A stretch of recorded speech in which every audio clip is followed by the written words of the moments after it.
hours of the morning, and our faithful employee, Pastor Chris Bell, is arriving for another day at Immanuel. Let's take a look at a day in the life of Pastor Chris Bell.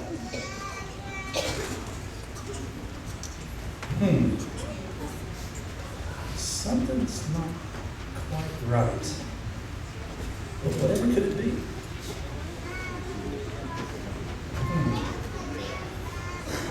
Is it a poster? Sure. It's that darn poster. That poster I asked Christy to put on. It's a 1/4 inch out of line. Hey, I got it. I got it figured out. Got just the tool for this job, buddy.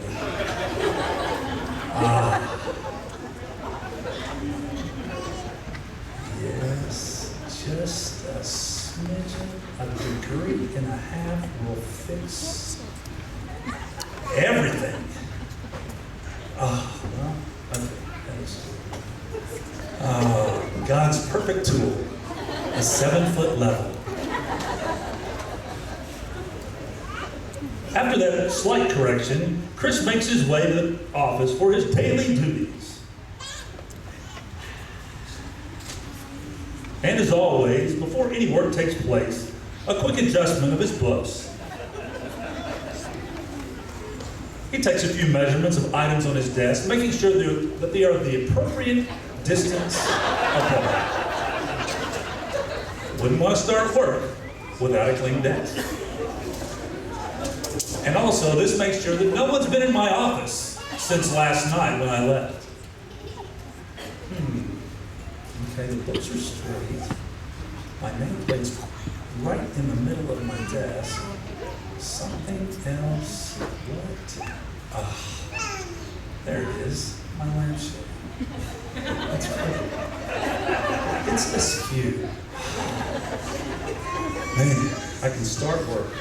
You know, my OCD is really kicking in this morning. Maybe my first cup of coffee will settle my anal retentive nerves.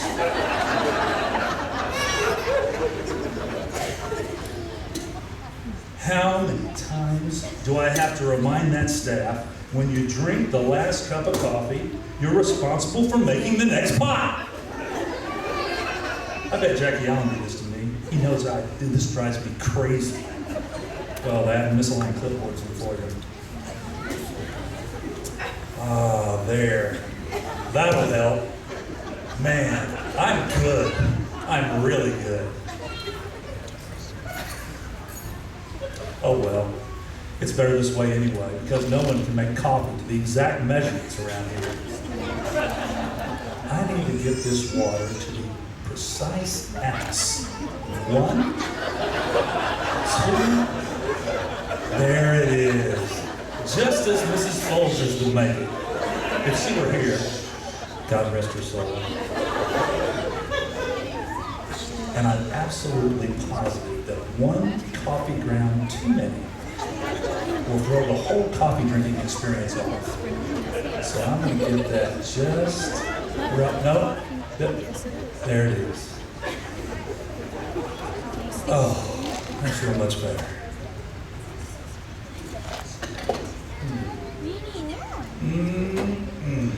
Now that's a cup of coffee.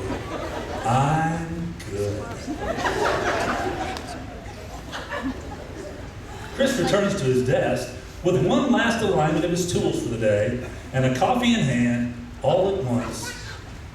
All things are right with the world again. Or is it? Wait. There's something. Oh my goodness. He can't quite put his finger on it. It's something at the house. I know what it is. Come on, Christian, pick up. Pick up, Christian. Christian, are you there? Listen, don't talk. Don't talk. I don't want to hear about the frog did. No, I don't want to hear about the frog in the blender. Listen, Christian, listen. When I left this morning, I did something terrible. Okay, you have to fix this. Seriously.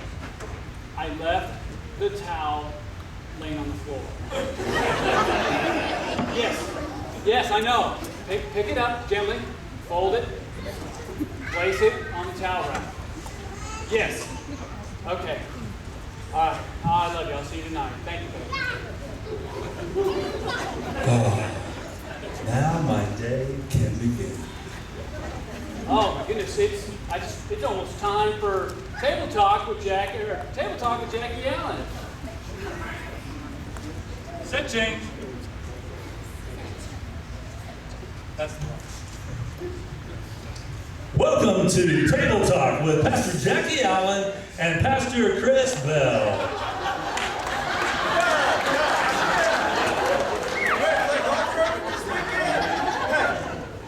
Pastor Jackie's making his normal grand entrance into the sanctuary.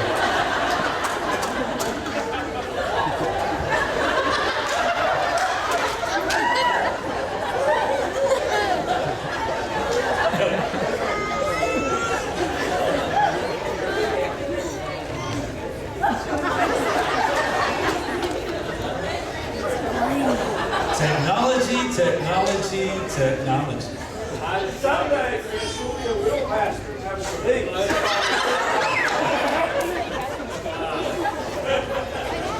there's hope for you. Liking that shirt, man. Oh, Kristen's been shopping for you, hasn't she? Yeah. Jackie, I tell you, I honestly, I just can't take it. I gotta talk this thing. Oh, so much better now. I'm loving it, Jerry. I mean, Jackie. Sorry. Hey, Pastor Jackie. Yeah. Did you catch the end of the Rangers game last night? Josh Hamilton's diving catch into the game. Texas held the Angels to 5 hits and 1 run. Look out, World Series. Here we come. When are you going to start watching a team that's a real baseball team? You know, one with the greatest player of all time, the greatest shortstop, no doubt, probably the greatest player. He's so great that, Jeter, my dog that ain't named after him. Just saying. Just saying.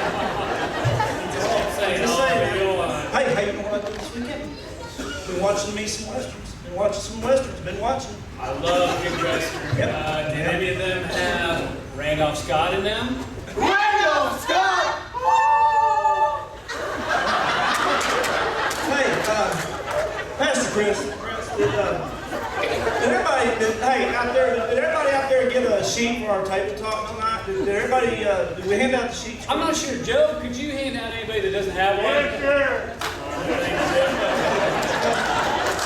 Well, here at Table Talk, we're gonna rehash and re-talk about this morning's sermon a little bit. And, I think this might allow us to launch a program that could make us that church. I'm just saying. Yeah, we're gonna revisit snake handling, and it does have a place in the church.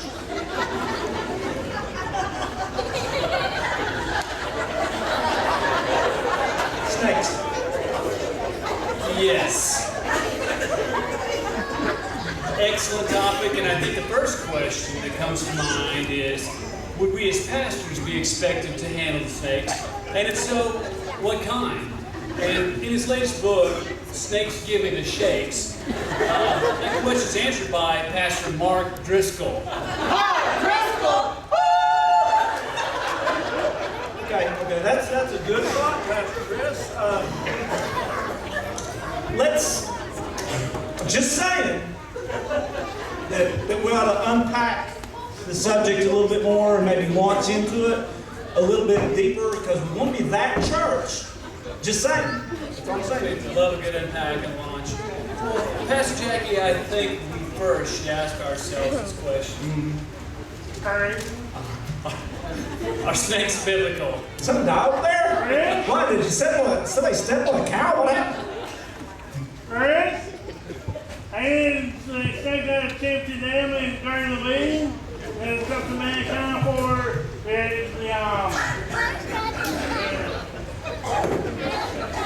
I think what Joseph's trying to tell us is it was a snake right there in the Garden of Eden that tempted Adam to sin. Well, yeah. And because of that, all mankind need Jesus Christ as their personal Savior. Joe, of course, you see, but what we're saying. And it's the only way to heaven is through Christ Jesus. Okay, Joe. Okay, that's enough, Joe. You're right, but that's enough, Joe. All right. Okay, moving along. Back to launch back into our program for a minute. Now we've got to ask ourselves, are snakes Baptists? And I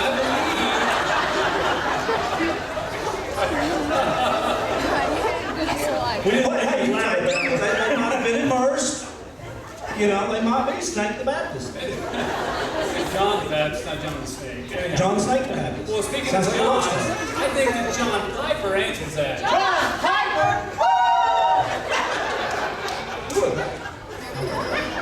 Just saying. But like I was saying, John Piper.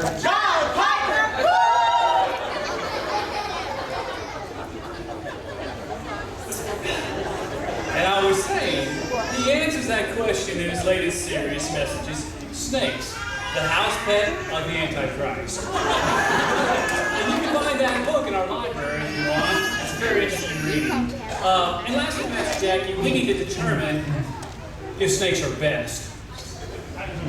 Chris, anything wrong with snake in the park? Gotta find out.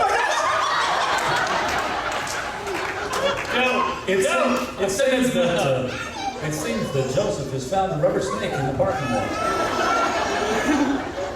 It wasn't supposed to land on Bill. Okay, well, okay. Let's you know, here at Table Talk, we want to hear from you all. Yeah, so let's hear from the congregation a little bit. And what are y'all's thoughts on biblical? Yes, yeah. I've got a garter snake in my backyard. Do I let it live or do I kill it? Do you let it live or kill it? A garter snake. You know, that's a really good theological question. Pastor Chris, you want to take this one? I saw you reading about that in your office earlier on your stroll. Is that what In his last book, actually, titled "The Only Good Snake Is a Dead Snake," Charles Spurgeon. Yes, as I was saying, Charles Spurgeon.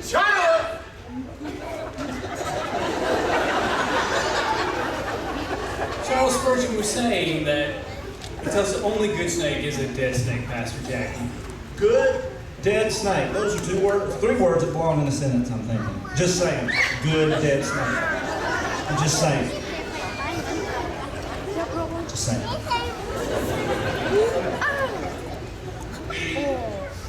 Pastor Jack, many Bible scholars have different opinions on this, but can you give an opinion as to whether the snake in the Garden of Eden was actually Satan himself, or was it some type of demon? Demon? Like Duncan even? Football player. Oh. You know, I really have done a lot of research and can handle that question, and it's really a deep, long topic that we could get into and spend hours. And I know that Pastor Chris has been working on this, so Pastor Chris, why don't you take this one?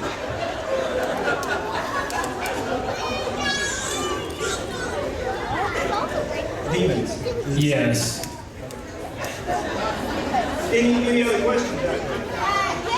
Okay, go ahead. I heard that in the deserts of Arizona, that the Navajo Indians believe that the Mongolian barbecue snake actually has a soul. Well, we have our very own resident expert on snakes from Phoenix, and Pastor Jackie Allen. Jackie Allen!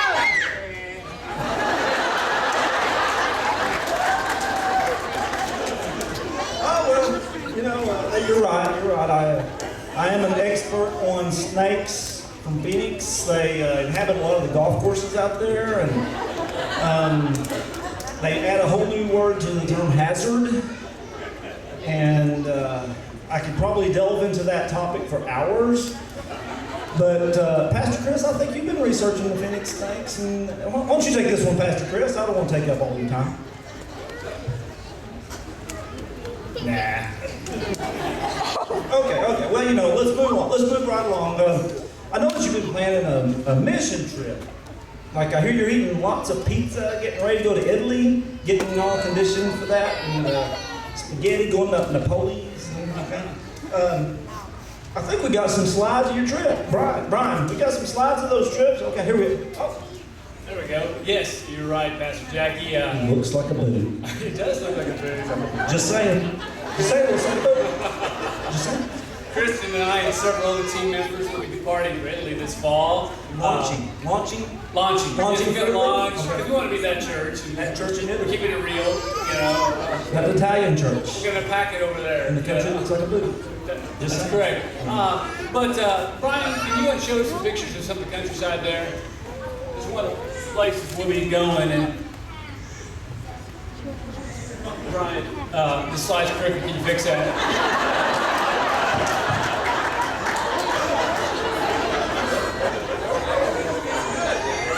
Brian, no, it's crooked.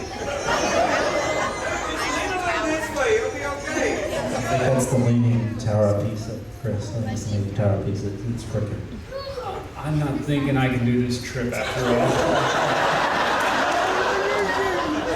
all. Okay, well, you know, with all that aside, this is your last Sunday with us, and we're all really sad about it. And you're going to the big Granite City, Illinois.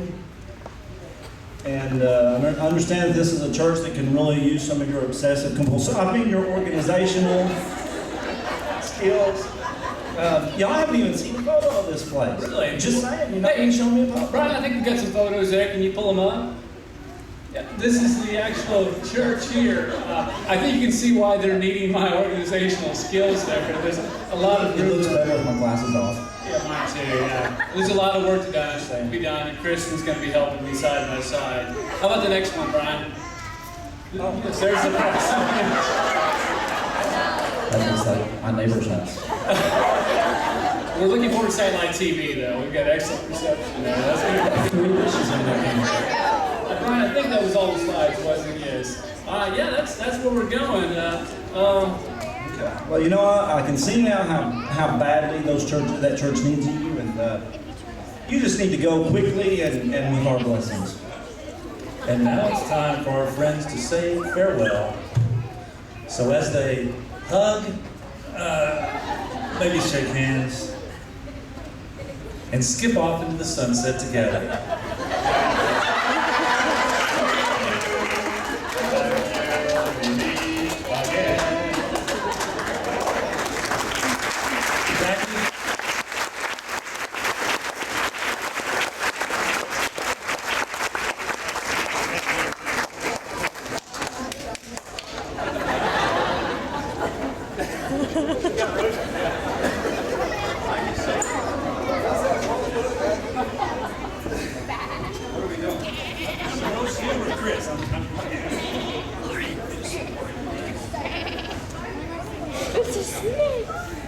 I love the choir.